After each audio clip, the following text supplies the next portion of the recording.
Deixa eu pegar aqui minha Bíblia.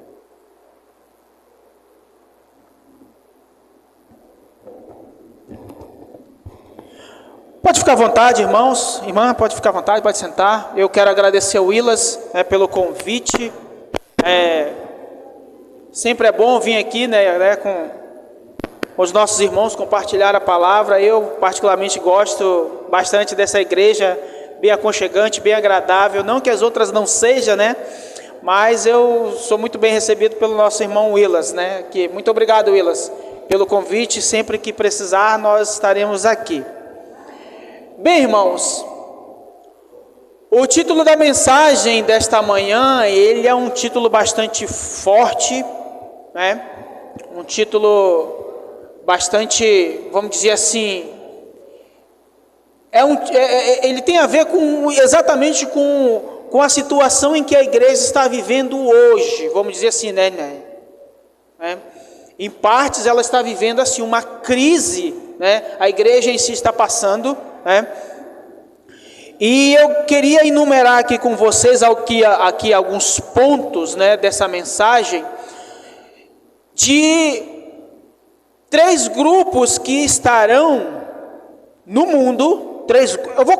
Eu coloquei 3 grupos de adventistas, só para a gente identificar, mas estarão existindo 3 grupos de cristãos no mundo, quando sair a lei dominical, e que nós precisamos fazer uma análise bastante interessante, bastante pessoal de cada um de nós, para saber aonde nós nos encontramos nesse grupo.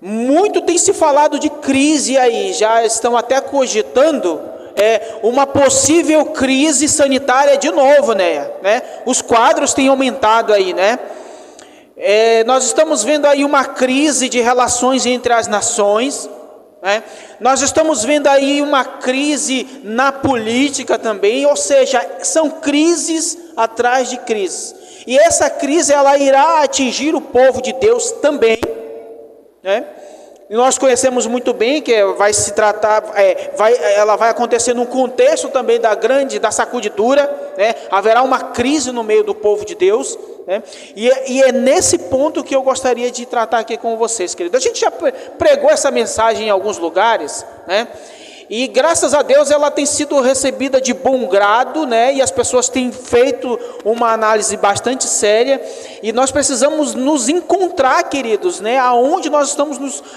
estamos inseridos nesse contexto, Mas antes de nós entrarmos, eu gostaria só de enfatizar aqui algumas informações que eu gostaria de compartilhar com vocês, de algumas atualizações do que está acontecendo, e de que a gente precisa estar ciente disso e nos preparar, queridos, nos preparar. Vamos lá então, olha só, eu acredito que agora o inverno por lá, pela Europa, não sei se ainda está intenso, mas recentemente eu estava vendo uma notícia em que as pessoas estavam colhendo madeira para armazenar por conta do frio que é muito intenso lá, e por conta disso os políticos, ou seja, a política, as pessoas que são responsáveis pela política no continente europeu, eles têm tomado algumas medidas, de privação, Willas, para quê? Para que eles possam controlar, vamos dizer assim, a gente está vivendo uma crise climática no mundo, Então, os continentes europeus, eles têm tomado algumas medidas drásticas para, vamos dizer assim, diminuir, Willas, a poluição. E recentemente a gente viu aí numa reunião, que o presidente ainda atual, ele falou que os europeus não tinham moral para falar da gente sobre preservação climática, porque eles haviam destruído todo o bioma deles. Isso é verdade, irmãos, Isso é verdade. É por isso que então eu acredito que seja por isso que há um interesse muito grande no nosso Amazonas. Mas não é esse o caso, Mas aqui na Europa, ela diz assim, a União Europeia pretende achatar a curva para o uso de eletricidades. Por quê? Porque conforme se produz mais eletricidade, mais se consomem combustíveis fósseis, né? E polui ainda mais o meio ambiente, né? E aí eles tomaram aqui algumas medidas que já haviam realizado há algum tempo atrás, né? Diz assim, 7 medidas de economia de energia que a Irlanda poderia tomar agora, né? Ou seja, eles já haviam tomado alguma medida algumas décadas atrás, e que eles poderiam de novo adotar isso no tempo atual, para que o consumo de energia pudesse cair. E aqui a gente vai colocar algumas aqui, Horário reduzido de negociações, olha só. Fizemos isso na década de 80 e agora pode ajudar novamente.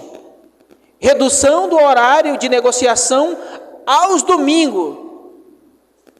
Agora será profundamente impopular entre as organizações comerciais e por aí vai. Ou seja, eles fizeram isso na década de 80, né?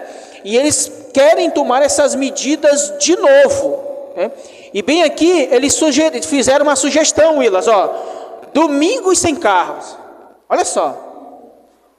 O que eles fizeram no passado, na última crise de energia, em países como a Holanda, eles introduziram o domingo sem carros. Ou seja, domingos voltado, olha só, para a família.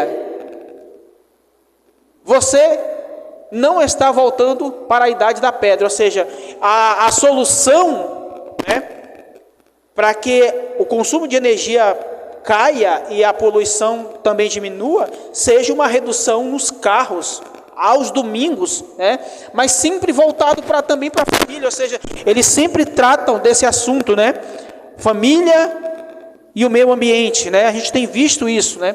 Agora, detalhe, queridos, na Suíça a situação ficou cada vez mais drástica ainda. Ficou mais drástica. Por quê?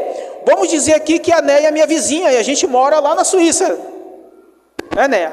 Moramos lá na Suíça. E numa situação em que o mundo está passando agora, é necessário o governo... Aqui é? Eu acho que é aqui, né? O governo precisa tomar medidas cada vez mais contundentes para diminuir o consumo de energia. Eles impõem ali alguns limites de consumo. Para quê? Para que não haja um aumento. A gente vê isso aqui no Amazonas, por exemplo, quando está muito quente, se consome mais energia porque se usa mais ar-condicionado, não é verdade? Então, de vez em quando, há picos de energia que caem em algum bairro, aí outro bairro fica sem energia por conta do consumo excessivo. E lá na Suíça, no inverno, é o consumo de gás. E aí, detalhe, Willas, se porventura a Néia, minha vizinha, tivesse consumindo mais gás, para que ela pudesse manter a temperatura um pouco mais quente, né, acima de 19 graus, eu tinha direito, por lei, de denunciar ela, e ela poderia pegar até 3 anos de prisão. Olha só como as coisas estão ficando sérias, irmãos. A situação climática está fazendo com que os governos tomem medidas para privar até as pessoas da liberdade, irmãos. Agora eu fiquei me perguntando, Willas, quando essa situação se der por conta da lei dominical, que é o título do nosso sermão de hoje. Olha só, irmãos. São crises, irmãos, que estão ocorrendo no mundo aí fora e que têm gerado situações, né, diversas, né? Por conta de quê? Por conta da guerra lá, que a gente não tem nada a ver. E a Rússia em si já armazenou muita coisa para benefício próprio. Olha só, como o ser humano numa situação de crise, ele se favorece, mas prejudica outro, né? E é isso que pode acontecer lá na Suíça. Pessoas podem ser presas por querer, numa situação, utilizar mais gás para aquecer a sua casa. Uma pessoa está denunciando a outra. Quando isso acontecer, quando houver o decreto dominical? O teu vizinho do lado, que é pentecostal, que não concorda com as tuas doutrinas, né, que são bíblicas, se voltarem contra. Olha só. Né? Dia Mundial Sem Carros. Né? Lá, Na Indonésia isso já está ocorrendo. Já está ocorrendo, queridos, né? Em Inglewood também, o domingo já está sendo adotado lá. Domingos sem carros, né? E vão passar o verão inteiro, né? Sem haver movimentação de carros nas ruas. Em Lejantar também, essa aqui é uma estrada que cruza de um estado para o outro. A movimentação de carro lá será proibida também aos domingos, né? As pessoas devem relaxar em casa, deixar o seu carro em casa e não se dirigir de um estado para o outro. Está proibido lá, né, durante o verão. E aí nós temos um outro agravante, queridos. Em Los Angeles pode haver uma crise global, né, de energia. Ele diz assim: prepare-se para apagões de Londres a Los Angeles, pois a crise global de energia sobrecarrega as redes e faz os preços de energias dispararem. Eles, talvez deve ser por isso que estão cogitando aí um grande reset no mundo inteiro, né? E aí tem a questão climática, ó. O mundo à beira de 5 pontos de inflexão climática desastrosos segundo os estudos, ou seja, os cientistas estão dizendo que por conta do aquecimento global, né, o mundo está desordenado, vamos dizer assim. A gente viu aí há algum tempo atrás aí, a Europa ela foi varrida, irmãos, né? Ou vamos dizer assim, foi invadida pela água, foi destruída assim de uma hora para outra, né? A energia em crise, ela gera outras crises também. E aí, ó, a crise energética da Europa está se transformando em uma crise alimentar. Olha só. Por quê? Porque eu não sei se isso aconteceu aqui no Brasil, e aconteceu também aqui no Amazonas. Houve uma crise, de fato, climática, uma crise energética, em que muitos supermercados tiveram que jogar fora os alimentos, porque não podiam conservá-los. E aí, a crise de energia trouxe essa crise, vamos dizer assim, alimentar, fazendo com que muitas redes de supermercados descartassem alimentos e fazendo com que mais adiante, né, para para suprir a demanda, tiveram que aumentar os preços, né, e os preços ficaram orbitantes, né, meu irmão? Ficaram lá em cima, né? Infelizmente, muitas pessoas tiveram dificuldades para conseguir até o essencial, né? Mas de fato, irmão, a crise climática ela está se transformando numa crise alimentar, porque cada vez mais a energia aumentando, né? O consumo de energia aumentando, se aumenta também o preço da energia, se aumenta também o preço de tudo, e ela tem causado esse tipo de situação lá na Europa.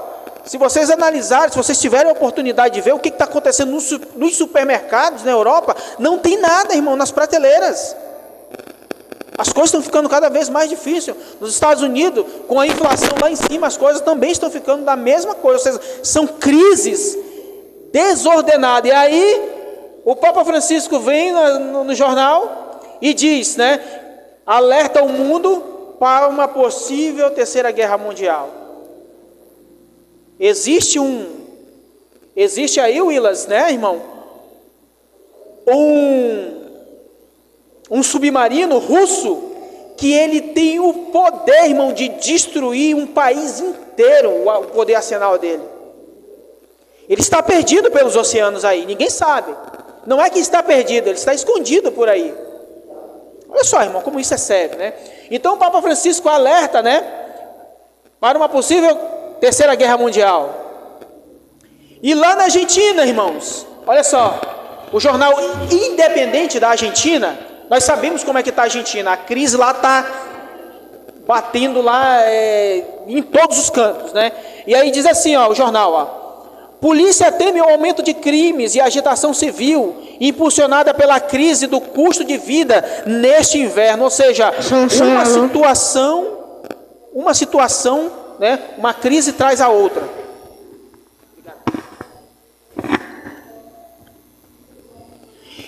Ex-ministro sueco adverte que crise de energia pode ser muito maior do que a pandemia e a crise financeira de 2008.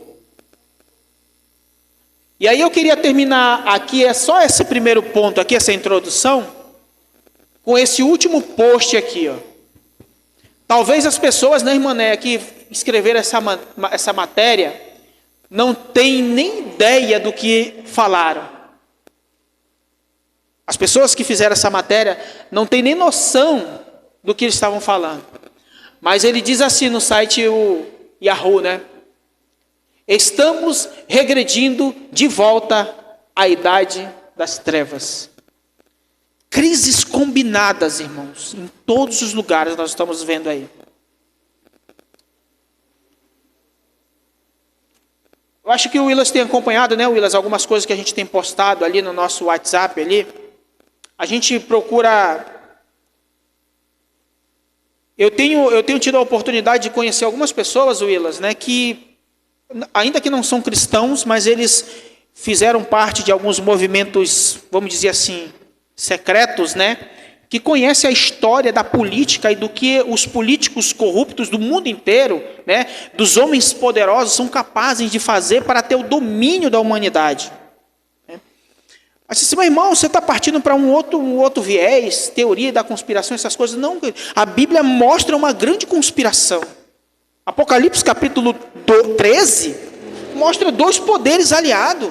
Apocalipse capítulo 17 mostra um poder religioso sendo apoiado por um poder político e 10 reis unidos ali, irmão, para inferir uma perseguição contra o povo de Deus.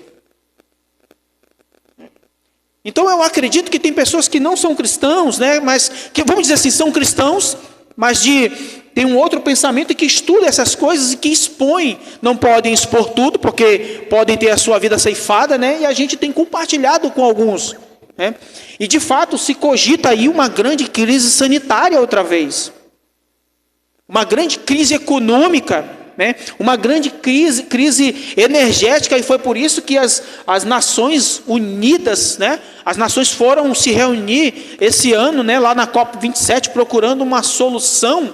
E pasme, querido, não sei se vocês ouviram a notícia, eles iriam subir lá no Monte Sinai para pedir uma resposta divina para resolver o problema da situação climática, irmã Néia. Olha, foram no Monte Sinai. Agora fazer o que lá, irmãos? Monte Sinai, guarde isso, o Monte Sinai é o local onde Deus deu as 2 tábuas da lei para Moisés, e lá estava incluindo o quê? O sábado do mandamento da lei de Deus. E sabe lá, se eles não viriam lá com uma suposta visão do céu, dizendo, olha, Deus agora mandou mudar o dia de sábado para o tal, e aí, graças a Deus, olha só como Deus age. Deus usou um outro grupo que foi lá e levaram 2 tábuas de argila, representando as 2 tábuas da lei, e eles pegaram e quebraram as 2 tábuas.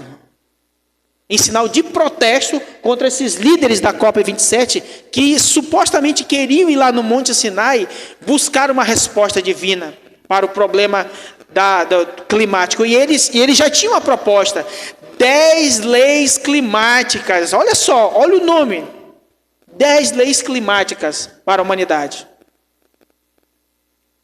A gente está na beira de uma grande crise, irmãos. E nós precisamos estar cientes, né, do que pode acontecer, né, e estar preparados.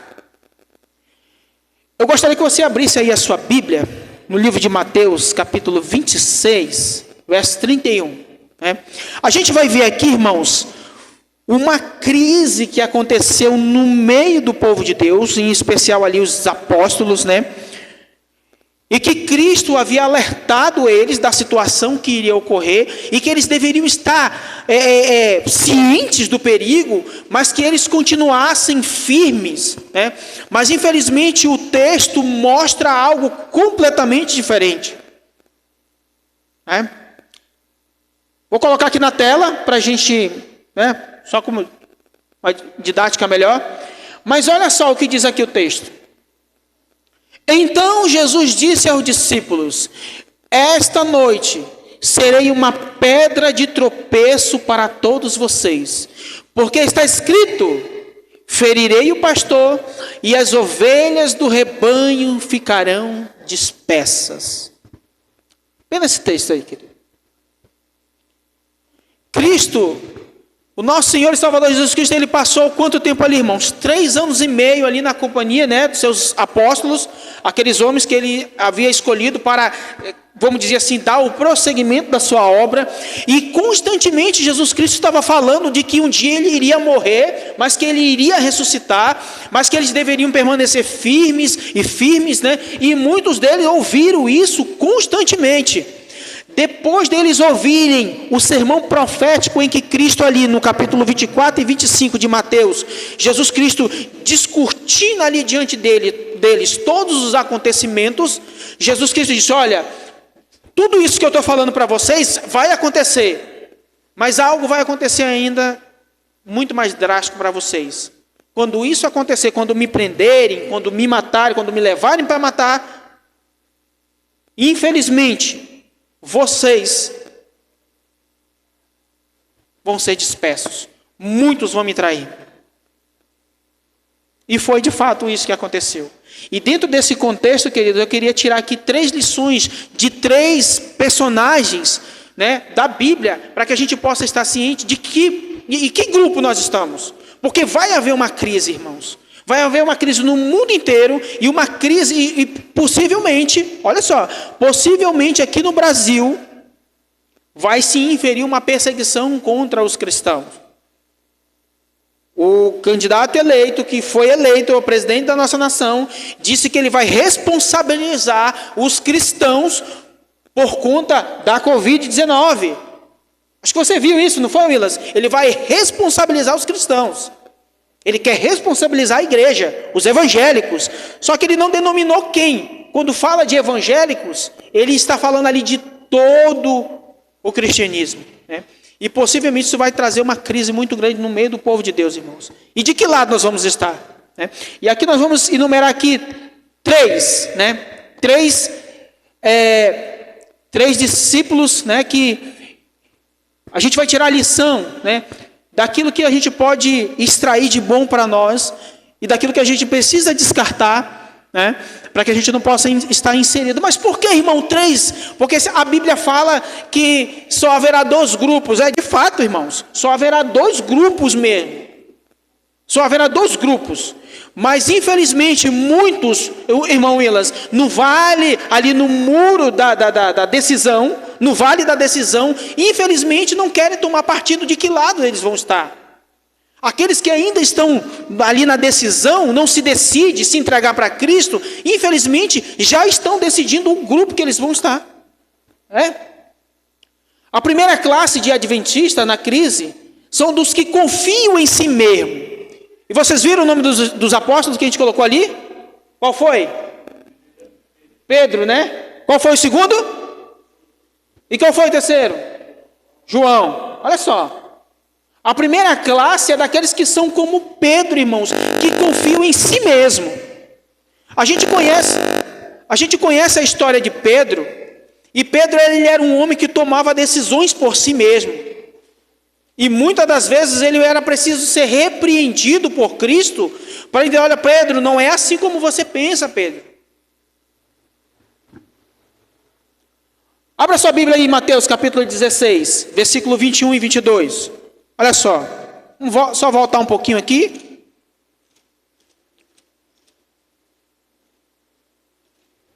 Mateus capítulo 16, verso 21 a 22, diz assim, ó: nesse tempo, acho que eu tenho aqui o texto na tela? Não, tenho não. Diz assim, ó: nesse tempo, Jesus começou a mostrar aos seus discípulos que era necessário que ele fosse para onde, irmãos? Encontraram aí Mateus capítulo 16? Que era necessário ele voltar para Jerusalém, sofresse muitas coisas nas mãos dos anciões e dos principais sacerdotes e dos escribas, fosse morto e no terceiro dia ressuscitasse. Olha só. E aí no verso 22, o que diz aí? Pedro diz assim, então Pedro, chamando-o à parte, começou a repreendê-lo, dizendo, que Deus não permita, Senhor, que isso de modo algum irá acontecer. Cristo constantemente estava avisando para Pedro e para todos eles que estavam ali, olha, é necessário que o Filho do Homem padeça muitas dores, seja morto, mas ao terceiro dia ele ressuscite, porque era necessário que Cristo derramasse o seu sangue para nos redimir dos nossos pecados. E Pedro, na sua autossuficiência, não, Senhor. Pedro viu Jesus Cristo operar milagres, Pedro viu Jesus Cristo ressuscitar mortos. E ele diz, não, Senhor, não faça isso contigo não. Pedro, é daqueles que não aceitavam a ideia de que um Senhor, um Salvador, um Deus viesse a morrer. São daqueles que têm esse sentimento de Pedro, irmãos, o autossuficiente. E detalhes, queridos, no momento de crise, muitos deles não estavam preparados para o momento da crise, e quando foram expostos, olha aqui a situação de Pedro, eles o negaram abertamente. Pedro era tão, vamos dizer assim, tão autossuficiente de si mesmo. A gente vê a situação aqui no episódio em que quando Cristo é entregue para ser morto, o que Pedro faz? Ele desembainha a espada, irmãos, e ataca o soldado. E Cristo repreende, ele diz, olha Pedro, guarda essa espada, Pedro. Guarda essa espada.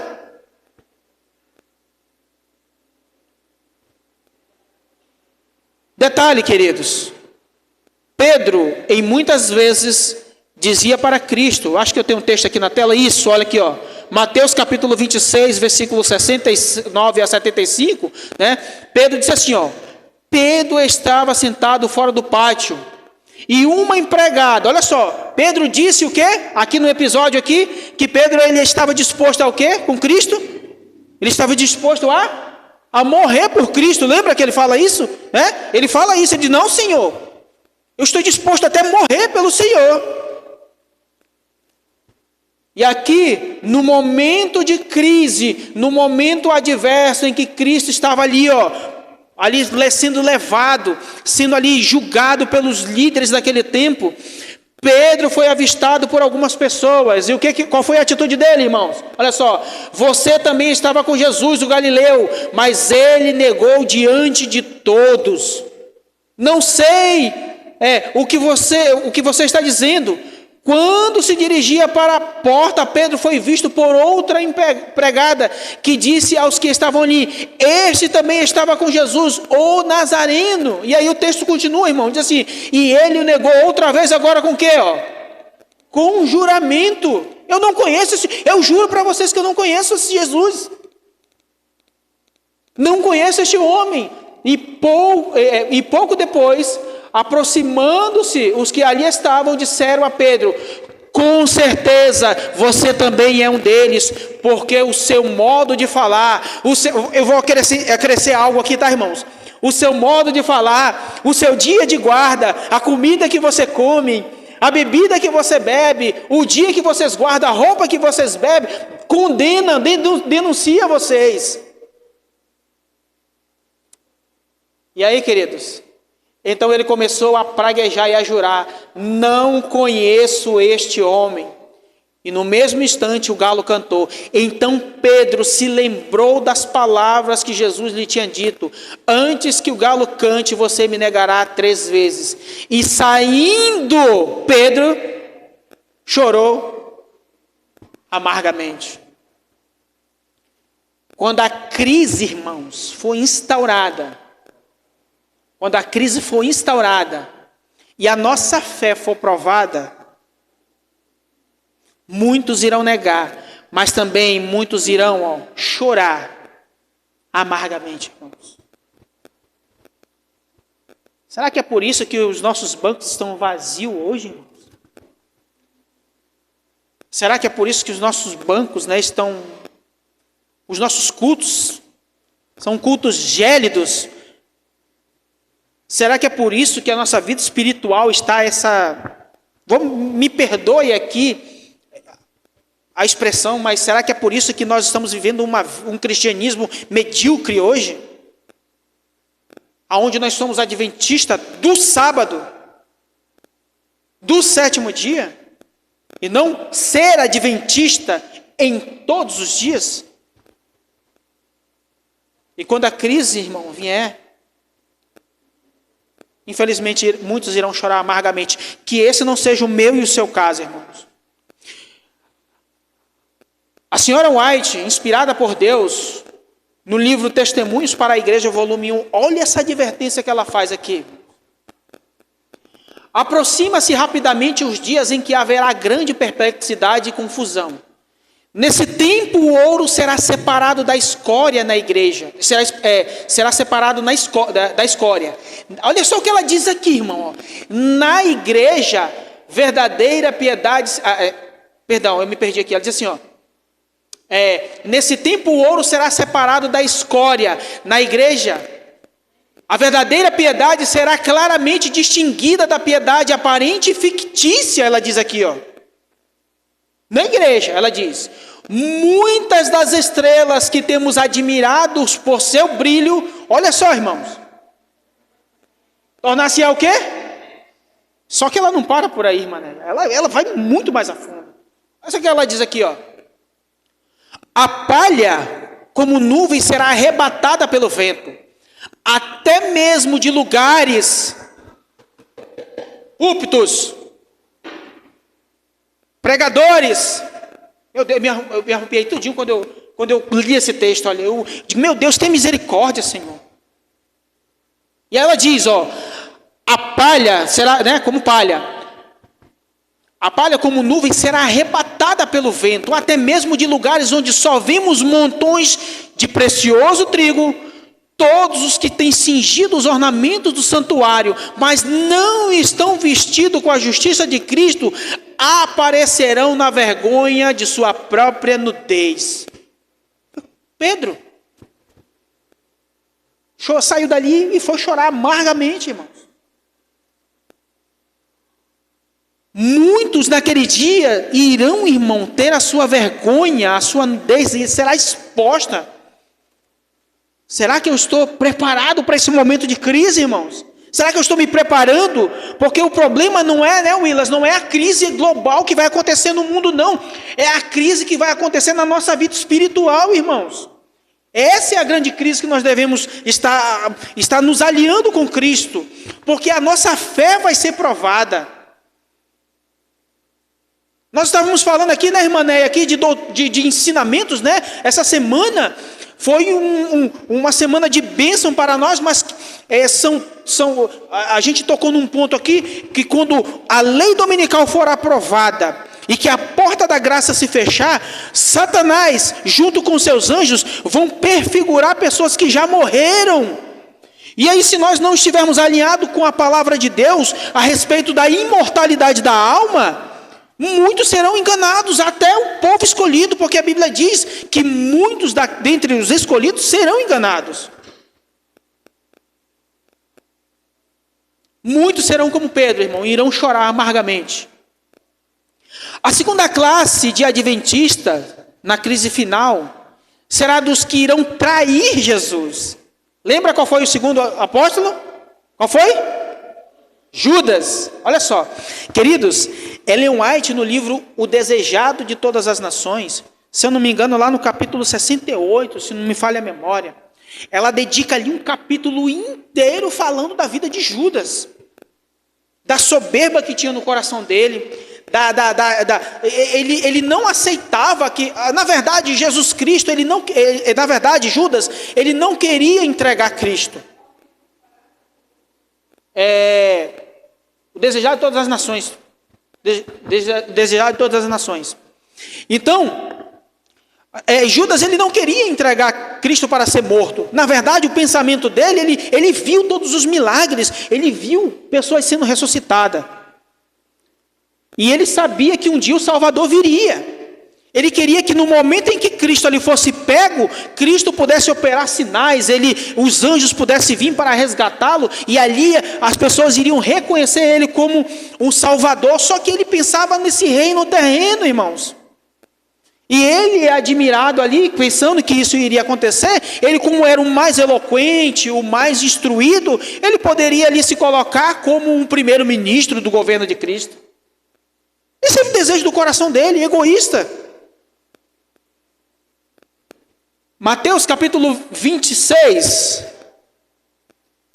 verso 47 a 49, narra ali a história de Judas. Eu acho que eu tenho um texto aqui, deixa eu ver se eu tenho. Isso, está aqui o texto, eu tenho aqui na tela. Diz assim, ó. Enquanto Jesus ainda falava, eis que chegou Judas, um dos 12, e com ele grande multidão, com espadas e porretes, vinda da parte dos principais sacerdotes e dos anciãos do povo. Ora, olha só, irmãos, ora, o traidor tinha dado a eles um sinal. Aquele que eu beijar é esse. Prendam-no. E logo, aproximando-se de Jesus, Judas disse, salve mestre, e o beijou. O apóstolo que poderia, sim, ele poderia, infelizmente, trair o seu Salvador com um gesto de amor. Ele poderia não ser incluso nessa situação, mas por conta do seu egoísmo, por conta da sua arrogância, vamos dizer assim,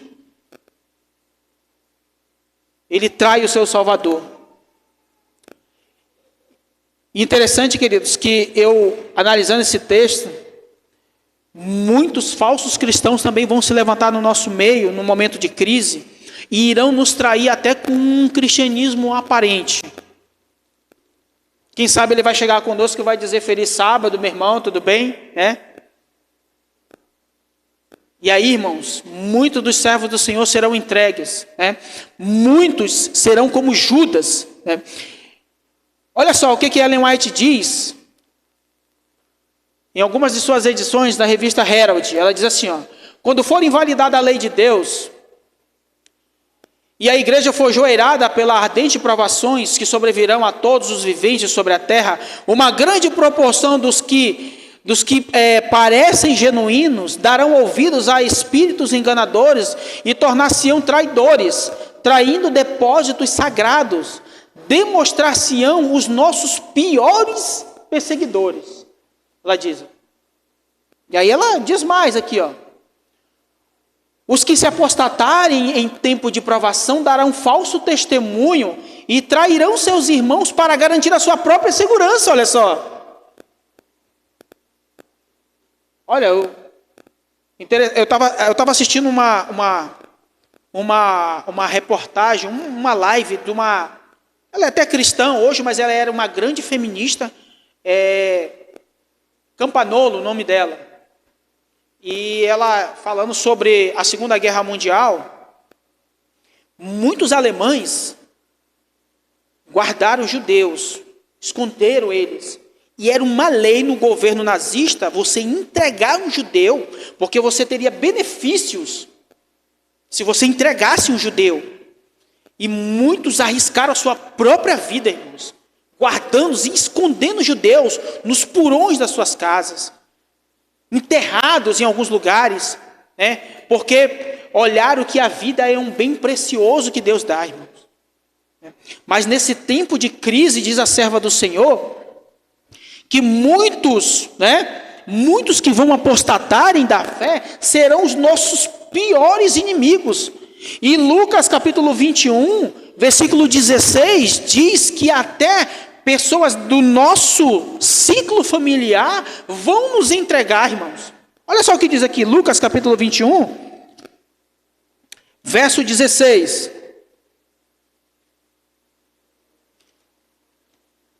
Lucas 21, versículo 16. Olha o que diz a palavra do Senhor.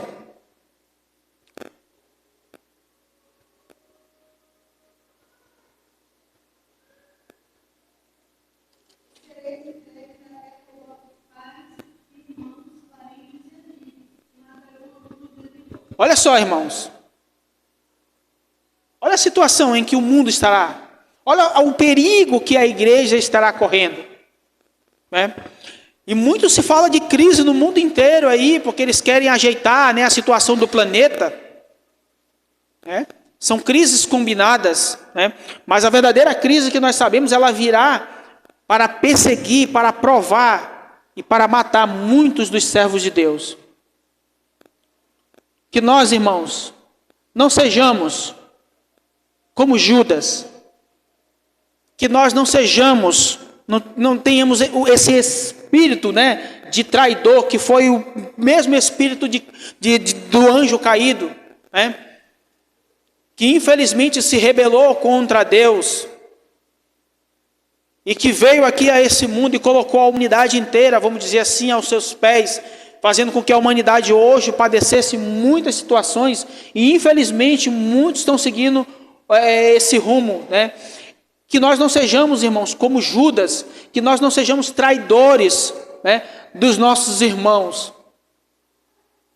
E a terceira e última classe, queridos, e aqui eu quero enfatizar aqui, que eu e você possamos fazer parte desse grupo. Esse grupo, ele não é perfeito, né, Willas, né?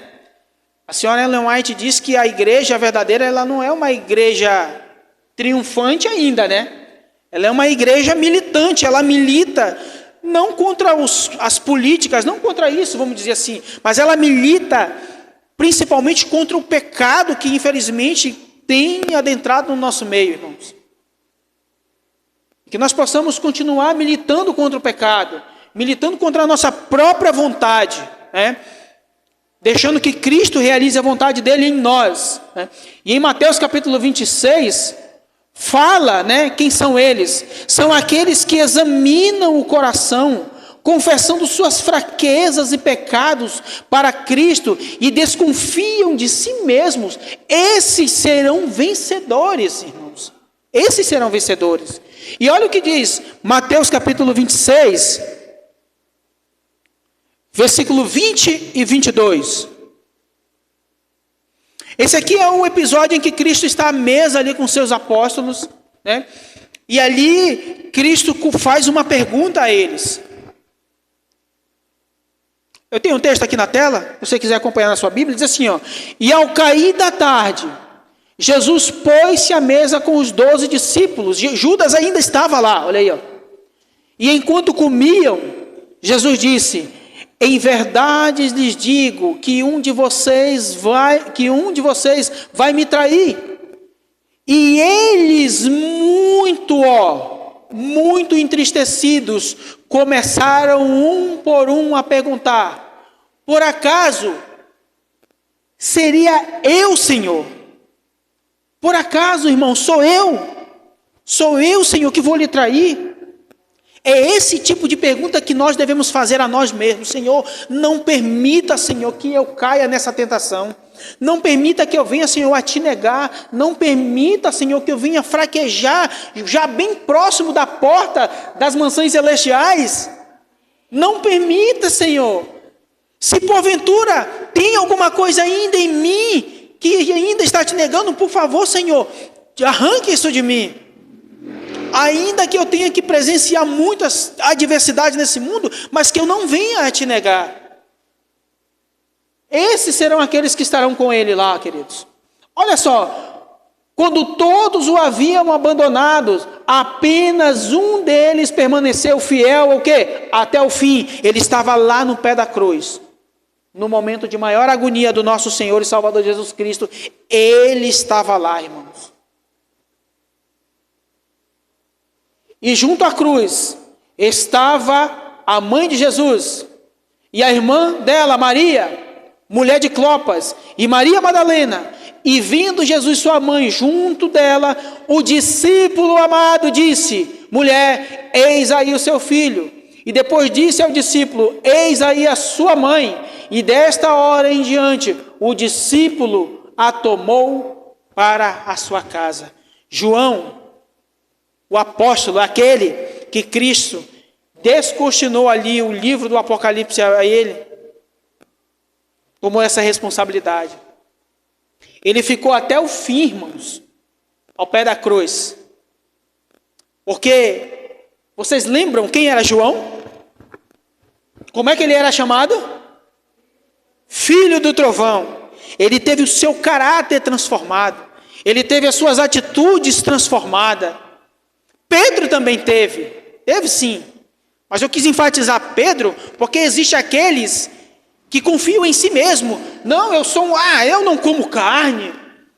Não, eu guardo o sábado corretamente, eu devolvo o meu dízimo, e devemos fazer tudo isso, mas isso não deve ser, irmãos, vamos dizer assim, nós não devemos nos apoiar somente nisso, nós devemos nos apoiar em Cristo Jesus, que é Ele a nossa garantia de salvação.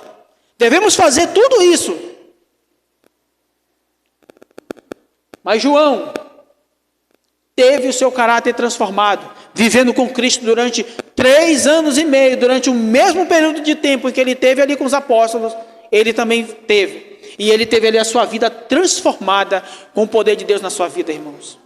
Esse deve ser a nossa atitude também.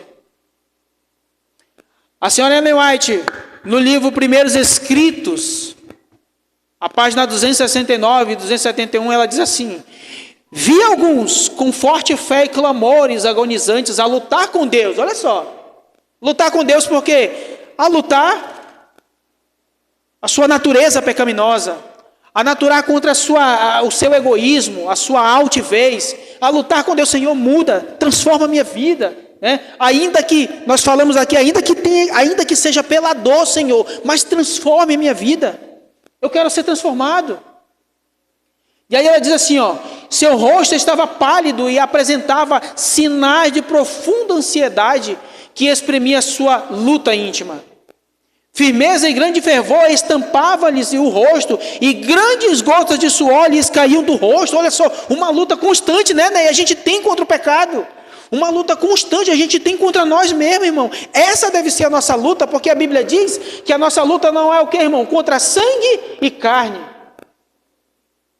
A nossa luta é constantemente contra o nosso inimigo, que quer nos tirar dos caminhos de Deus. Essa é a nossa luta. Só que ela continua, irmãos. E ela diz assim, alguns não participava dessa agonia e luta. Pareciam indiferentes e descuidosos, olha só. E aí ela continua. Olha só, irmãos. Ela diz assim, os anjos de Deus iam em auxílios dos que se afligiam e oravam. Olha só.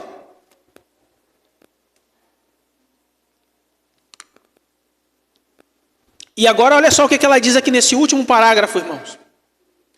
Abandonava os que não faziam esforço para conseguir auxílio, e eu os perdia de vista. Olha só.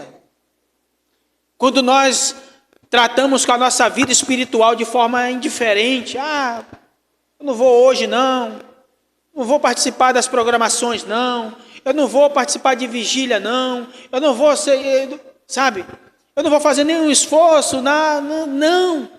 Diz a serva do Senhor que os anjos abandonam, irmão, o auxílio que eles necessitam receber de Deus, infelizmente, né, é deixado de lado. E diz a serva do Senhor em suas visões que ela os perdia de vista, né? Lembra que ela via, na visão, ela via o caminho, o povo andando no caminho estreito? Lembra que ela fala na sua visão? Ela via que alguns caíam pelo meio do caminho. O auxílio dos anjos, esses eram deixados de lado, infelizmente. E ela, no caminho, ia perdendo esses de vista. A grande crise, diz ela agora em Testemunho Seleto, ela diz assim, a grande crise está justamente perante nós. Para enfrentar suas provas e tentações e cumprir suas injunções, será necessário fé perseverante. Podemos, porém, triunfar esplendidamente. Olha só o que ela diz aqui, nenhuma alma vigilante, irmãos. Nenhuma alma vigilante que ore e creia será enlaçada pelo inimigo de Deus. Nenhuma, irmãos. Aquele que busca constantemente o auxílio de Deus não será, pode ser tentado, mas Deus não permitirá que eles caiam. Louvado seja Deus por isso. No tempo de prova, que perante nós Olha só, no tempo de prova que está perante nós, a divina promessa de segurança cumprir-se-á a nós, que guardarem a palavra de sua paciência, Cristo dará aos que lhes forem fiéis. Né? E lá em Isaías tem essa expressão em que diz, olha, vai acontecer tudo isso, vai acontecer essas crises, eu vou ter que operar o meu juízo, vocês vão se esconder por pouco tempo, mas logo depois vocês podem sair das suas casas, vocês estarão seguros. Ela continua dizendo, não mais permaneceis em letargias, inércias e indiferença. E ela conclui dizendo aqui, ó, não vos fique o destino da alma pendente da incerteza, tende a certeza de estar inteiramente do lado do Senhor. E aí ela diz assim, façam os corações sinceros e os lábios trementes a pergunta, quem poderá subsistir? Quem vai subsistir? Aqueles que vão se manter fiéis a Cristo. Aqueles que mesmo diante da dificuldade, diante da grande crise que está diante de nós, irmãos, que estão em constante comunhão com o nosso Senhor e Salvador Jesus Cristo, estarão de pé e irão subsistir, como diz lá em Apocalipse capítulo 6, verso 17. Quem é que pode suster? Quem? Aqueles que se manterem fiéis, aqueles que manterem as suas vestiduras brancas, aqueles que se manterem em verdadeira comunhão com Cristo, esses sim vão resistir aos últimos momentos dessa terra, a grande crise que está diante de nós. E eles vão estar de pé, irmãos. Mas embora, né, Willas, tenhamos que padecer de ser mártires, como nós lemos na lição de hoje, logo, logo Cristo volta. E Ele dará a ordem para os seus anjos, para que todos aqueles que dormem no pó da terra levantem e recebam a sua coroa. Essa deve ser a grande promessa, irmão, diante da situação que está aí, batendo às nossas portas. Uma grande crise está se avizinhando. Mas que embora venha a crise, embora venha a perseguição, embora venha o martírio, que nós possamos nos manter firmes ao lado do nosso Senhor e Salvador Jesus Cristo. Amém, queridos? Que Deus seja louvado, irmãos, nesta manhã. Que assim como vamos dizer assim, esse clima tão agradável e gostoso que está, ainda que com chuva, mas é um clima agradável, assim seja o frescor do Espírito Santo na minha e na sua vida. Que possamos sentir essa brisa do Espírito Santo nos nossos corações. Amém, queridos? Vamos louvar.